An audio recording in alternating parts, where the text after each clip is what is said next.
Our team at Coefficient recently launched formula-based imports for both Salesforce and HubSpot.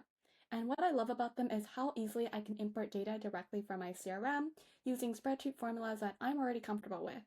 And it's quite easy to get started. All I need to do is go into my cell, find the Salesforce search formula as an example, type in my name of the object, which in this case is opportunities, and now I can just highlight all of my headers. And here the data has loaded. What's great is that you can also apply filters and sorts. Here I have a couple of hidden rows where I want to apply these filters. I can go back here and I'm just going to paste one of my example filters. Now the data has loaded. But what's great about this formula-based imports is that I can take this exact same formula and I can paste it underneath here, manipulate some of the filtering to be slightly different, and I can still use the same toggle to change my stage. Great, the data has loaded. We can see here it's closed loss, but I can change it to closed won.